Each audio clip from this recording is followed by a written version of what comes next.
দাওয়াতুল ওয়ালিদে আলাল দাওয়াতুল ওয়ালিদাইনে আলাল ওলাদে, বাপ মায়ের দোয়া ছেলে মেয়ের উপরে। জীবনে কোনোদিন ছেলে মেয়ের উপরে বদদোয়া করিয়েন না, ভুলেও না। ছেলে আপনার প্রতি অন্যায় করেছে, বুঝলাম, ছেলেকে বলেন, আব্বু তোমাকে কত কষ্ট করে মানুষ করলাম, আব্বু তুমি আজকে আমাকে এইভাবে কথা বললে, আব্বু তোমার কথাতে আমার দুই চোখের পানি আসে। সে কথা আপনি ছেলেকে বলেন, এ কথা ঠিক। ভুলেও কোনোদিন ছেলে মেয়ের উপরে বদদোয়া করবেন না। আপনার মন কষাকষি করে থাকাটাই ছেলের জন্য আশীর্বাদ। একবার বদদোয়া করলে জিন্দেগিতেও দাঁড়াতে পারবে না, তার আজীবন ধ্বংস। ভুলেও কোনোদিন ছেলে মেয়ের উপরে বিরুদ্ধে কথা বলবেন না। হ্যাঁ, আপনি মা, ছেলে ভুল করেছে, খুব অন্যায় করেছে, তার মানে মা যদি দিন রাত অন্যায় করে তবু মায়ের বিরুদ্ধে কথা বলা যাবে না, এই কথা ঠিক। আল্লাহ বলেছেন এই শব্দ মায়ের উপরে বাপের উপরে চলে না। আমি যেদিন মায়ের কোলে ছিলাম, বারবার পেশাব করছিলাম, বিছানায় ভিজিয়ে দিচ্ছিলাম, তখন আমার মা যদি আমাকে বলতেন একটু আঘাত করে, অত পেশাব করিস কেন রে, পেশাব করে আমার বিছানা ভিজিয়ে দিল, এটা জায়েজ ছিল। আমার মা এখন 80 বছর বয়স, বিছানায় পেশাব করেছে, আমি যদি ঢোকার সময় বলি গন্ধ, কি যে করা যায়, আর জান্নাত হবে না। এর নাম মা। এ ভিন্ন পদার্থ,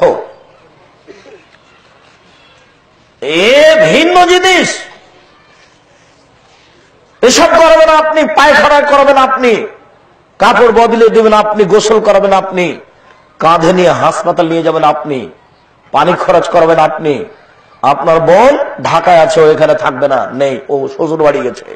আপনার স্ত্রী আপনার মাকে দেখবে না কেন? আপনার মা আপনার স্ত্রীকে গালি দেয়, এ কথাও ঠিক। আপনি এখন কি করবেন? এসব পরিষ্কার করবেন আপনি, পায়খানা পরিষ্কার করবেন আপনি, গোসল করিয়ে দেবেন আপনি, কাপড় বদলে দিবেন আপনি, কাঁধে করে হাসপাতাল নিয়ে যাবেন আপনি। আপনি ছিলেন একদিন আপনার মায়ের কোলে, আপনার মা এখন আপনার কোলে। আপনার মা আদর করে বলেছিল অত পেশাব করিস কেন রে, এটা জায়েজ। কিন্তু আজকে যদি আপনি ঢোকার সময় বলেন গন্ধে কি করি, এই ভাষায় ব্যবহার করা যাবে না, এই শব্দটাই হারাম। মা এখন বলতে পারে ছেলেকে, ছেলে গালি দিয়েছে মাকে, আব্বু তোমাকে কত কষ্ট করে লালন পালন করলাম, আব্বু তোমার পেশাব পায়খানা আমি সাফ করলাম, আজকে তুমি মাকে এইভাবে কথা বললে, এ কথাটা বলেন আপনি। ছেলে মেয়ের বিরুদ্ধে মুখে কোনোদিন মুখ খুলিয়েন না উপরে, একবার মুখ খুলে জিন্দেগির জন্য ধ্বংস হয়ে যাবে। দেখবেন, একটু 1 মিনিট দেখে যান। কানাফি বানি ইসরাইল ইকলাল্লাহ জোরাইজ, বানি ইসরায়েলের যুগে একটা লোক ছিল, তার নাম ছিল জোরাইজ। ইসাল্লি ফি সাওমাতিহি, সে তার গির্জা ঘরে ইবাদত করত। ফাজাত উম্মুহু, তার মা তার কাছে আসলো। ফাদাতহু, তার মা তাকে ডাকলো। জোরাইজ ফায়াকুলু ফি নাফসিহি উসাল্লি আম উজিবুহা, উসাল্লি আম উজিবুহা, মা যে আমাকে ডাকলো তো ডাকে সাড়া দিব না সালাত আদায় করব? মা যে আমাকে ডাকলো তো মাকে সাড়া দিব ডাকে, না আমি সালাত আদায় করব? ভাবতে ভাবতে একটু দেরি হয়ে গেছে। তখন মায়ে বলছেন, আল্লাহুম্মা লা তুমিতু হাত্তা তুরিয়াহু জুহাল মুমিশা, আল্লাহ এই ছেলের মরণ দিও না পতিতালয়ের মহিলার মুখ দেখা পর্যন্ত। আল্লাহ তুমি এই ছেলের মরণ দিও না পতিতালয়ের মহিলার মুখ দেখা পর্যন্ত। আল্লাহ তুমি এই ছেলের মরণ দিও না পতিতালয়ের মহিলার মুখ দেখা পর্যন্ত। ফাতারাজাত লাহু ইমরা, কথা শেষ করতে না করতে, যেতে না যেতে একজন মহিলা চলে এসেছে। মহিলা চলে এসে তাকে জেনার জন্য বলল। ফাআবা, জোরাই জেনার কথাটি নাকচ করলো, না এটা হতে পারে না। ফাতাতা রাইয়ে, মহিলা একটা রাখালের কাছে আসলো। ফামকানাতু, রাখালকে জোর করে ধরে জেনা করলো। ফাওয়ালাদাত, তারপর একটা বাচ্চা জন্ম দিল। ফাকালাত হুয়া মিন জোরাইজ, বাচ্চা জন্ম দিলেই সে বলল এই বাচ্চাটি জোরাইজের। ফাতাহু, গ্রামের লোক আসলো। ফাকাসসারুহু, তার গির্জাঘরকে ভেঙে চুরে ধুলা ধুলা খান খান করে দিল। ওয়ান জালুহু, তাকে টেনে হেঁচড়ে ঘর থেকে বের করে রাস্তায় নামিয়ে দিল। ও সাব্বুহু, যার যা ভাষায় কুলালো সেভাবে গালি দিল। বেটা গির্জা ঘরে ইবাদত করে জেনা দেখাও, যার যা ভাষা সেটা বলল।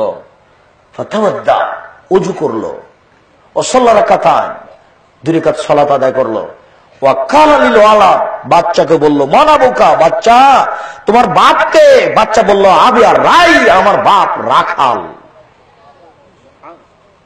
দুধের ছেলে বলল, আমার বাপ হলো রাখাল।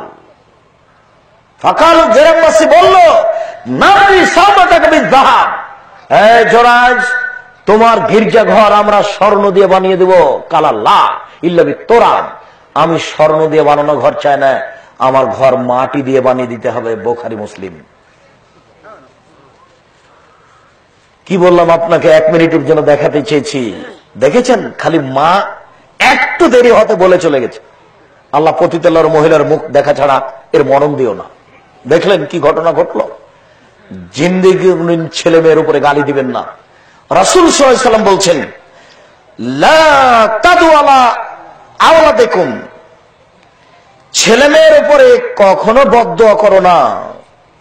ওয়ালা তাদু আমওয়ালাকুম, অর্থ সম্পদের উপরে বদদুয়া করো না। কি যে ঝামেলা, টাকা পয়সার ঝামেলাতে আর চলতে পারি না, এগুলো না থাকাই ভালো।